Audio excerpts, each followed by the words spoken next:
Hey guys, what's going on? Welcome to the show. This is Sports with Strawberry Ice. I'm your host, Jeff Trenopole, and as always, I'm bringing you sports from a West Side point of view right here in the great city of Cincinnati, Ohio. All right, here's a rundown of the topics I'll be discussing today. There is a member from ESPN who has come to the Bengals' defense. About time. All right, are the Bengals preparing for Joe Mixon, the holdout? And, kind of a fun topic, what number do you think the Cincinnati Reds should retire next?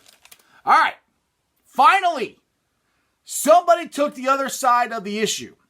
Everybody's jumped on the bandwagon saying the Bengals are a terrible run organization. They ruin quarterbacks. They do this, they do that, they're cheap. You know, Detroit's better. Really?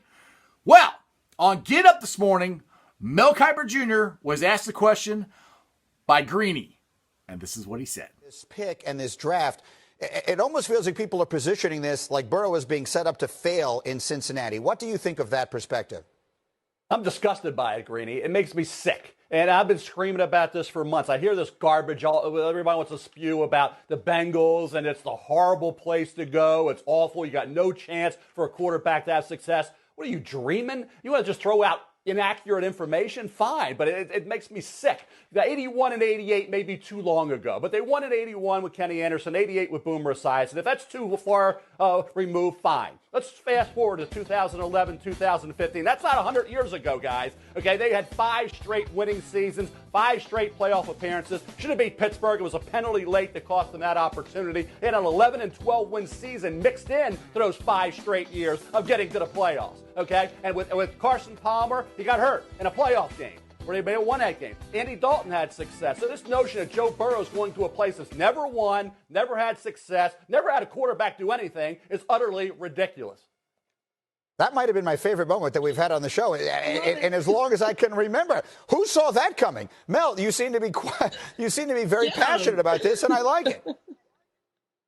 There's no other way to go, Greeny. I mean, come on. They're going to say quarterbacks have never had any success. They've done nothing but lose in Cincinnati. I remember talking to Mike Brown back in 83, 84, prior to the draft. Steve Young had gone to the USFL. They were thinking about Boomer Esiason. They took Boomer in the second round, had 3 first-round picks, and that didn't really pan out, right? Yet, a few years later, Boomer was in a Super Bowl and he could have won against that great 49er team had it not been for the Montana Drive, okay? Well, something happened when you didn't have 3 first-round picks do a lot. Some personnel got taken in there to help Boomer Esiason get to that Super Bowl. So this notion that Mike Brown and the Bengals don't know how to do it and don't know how to get it done, yes, it's not the traditional way. The coaches are heavily involved, okay? Fine. But it's not like Joe Burrow's going to a place where he has 0 chance to be successful. And ironically, nobody wanted Joe Burrow coming out of high school. He said, hey, nobody wanted me, okay? Now you're going to say, I don't want to go to the Bengals, or I don't want to, now all of a sudden you're going to flip the script?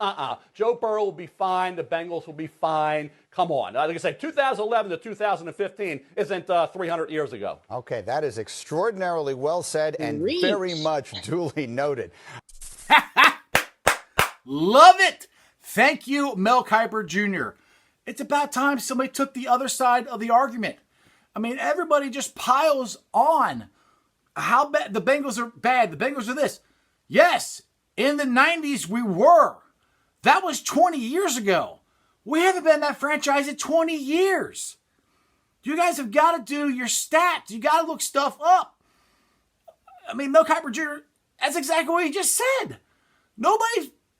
They're basing it on stuff that happened in the 90s, not the recent history. I mean, we got Marvin Lewis, won to the playoffs. We could have beat the Steelers then. Carson got injured by the assassin, Van Olhoffen. The last playoff one that we could have won was against the Steelers again. If Hill doesn't fumble the ball, we win. Now, you could also say if Vontaze Burfict doesn't lose his mind, but Joey Porter was on the field. No flags. Joey Porter wasn't a player. He was a coach. He was in the middle of the field talking to Pac-Man Jones. That should have been a flag. But it wasn't anyway. So, yes, the Bengals have not won a playoff game. They had 2 very good shots at it against the Pittsburgh Steelers, who I hate. Anyway, the point is, national media, you guys are doing this narrative before the pandemic happened. Do your homework. You guys are paid a lot of money to give us information, not make stuff up. It's called fake news. The Bengals are actually a pretty good organization. Like I said yesterday, they signed 6 free agents. Not cheap. So I just want to say thank you to Mel Kiper Jr. for finally speaking some truth about how things are actually with the Bengals. He said, yeah, they don't do it how normal, or not normal, other teams do it. They do it with the coaches. But it works. I mean, you can do it however you want to do it. If it works on the field, then it works. Yes, the last 4 years have it, but not every team is going to be great. Let's see what happens to the Patriots this next couple years without Tom Brady. And that's another thing.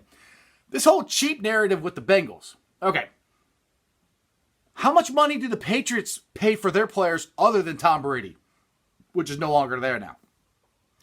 Nobody ever calls them cheap, but they don't go out and sign a whole bunch of free agents and spend a ton of money.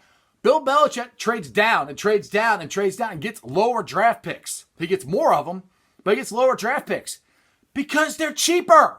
So why doesn't anybody call the Patriots cheap? Well, they've won 6 Super Bowls.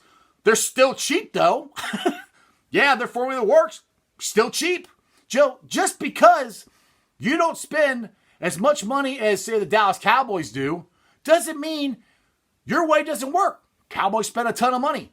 When was the last time they won a Super Bowl? Just saying. You guys have got to do your homework and come with better information and come stronger. Because us Bengals fans can blow you up. All right, let's move on to this. What's going on with Joe Mixon? Hopefully the Bengals will sign him, but things got a little bit more complicated yesterday. Are the Bengals anticipating Joe Mixon to hold out? Well, like I said, it got a little more complicated yesterday because the Carolina Panthers signed Christian McCaffrey to an extension, $16 million per year. Not throughout the whole contract. $16 million per year. That's making him the highest paid running back in NFL history. So, yeah, it makes it a little bit more complicated. Now, Mixon isn't McCaffrey. He's not on McCaffrey's level. But Mixon, he's not going to get $16 million, but he's going to get some money. He's good.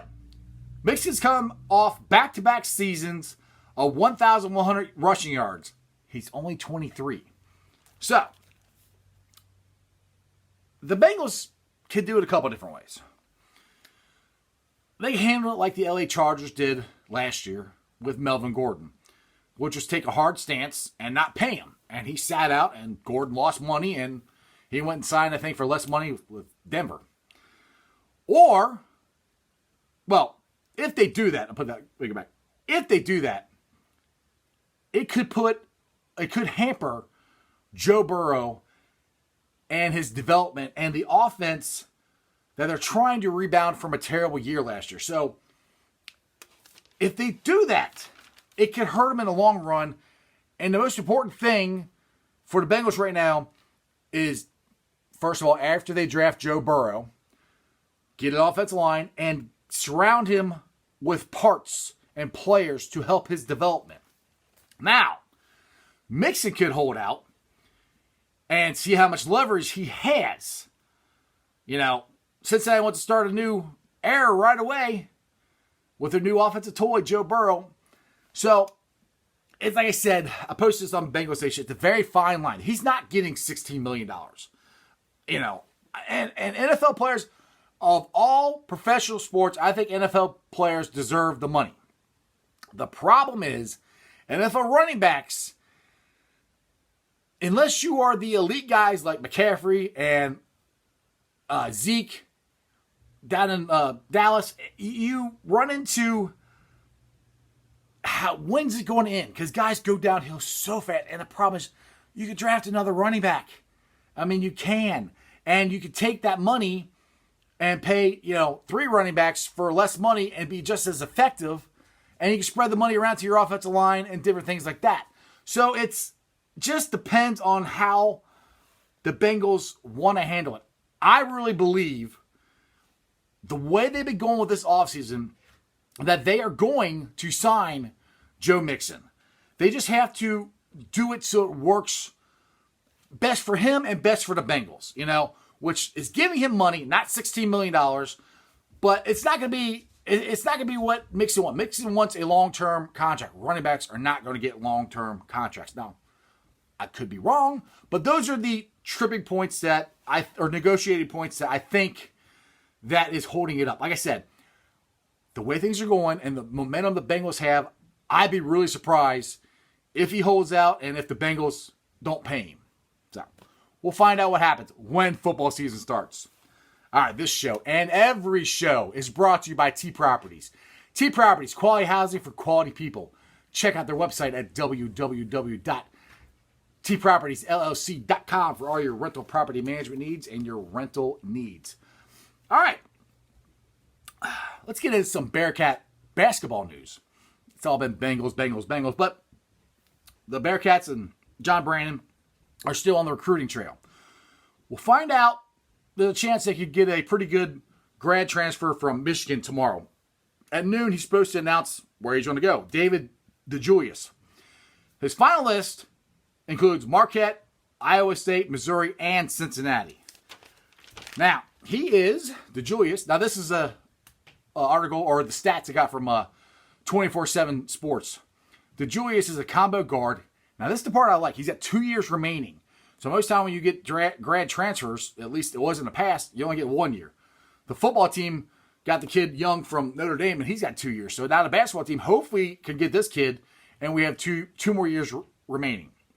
Now, as a sophomore, he averaged 7 points a game, 2.4 rebounds, and his shooting percentage was 36% from three. Now, say those don't look like great numbers, Jeff. No, but if you read farther in the article, that he's looking for a new system, and that would fit his skill set.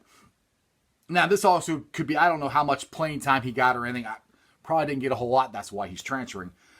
So with John Brandon's system and the way he works guys, there's a very good chance that he could pick Cincinnati, because I think the Bearcats system are going to fit him very well. And the Bearcats got to get some more players.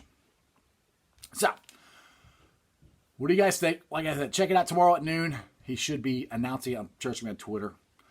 Okay, let's get to the Reds here. I said this at the beginning of the show.